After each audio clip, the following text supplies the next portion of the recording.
Oklahoma is still experiencing aftershocks. More residents are sharing their stories and pictures regarding damages. It was very loud, Lincoln County resident Murray Renault said.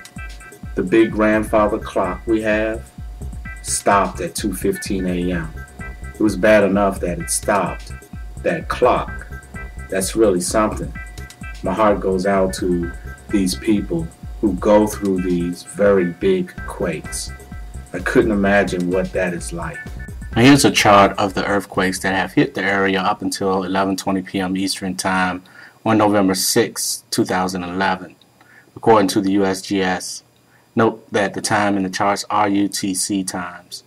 Click the link in the description for more on this story.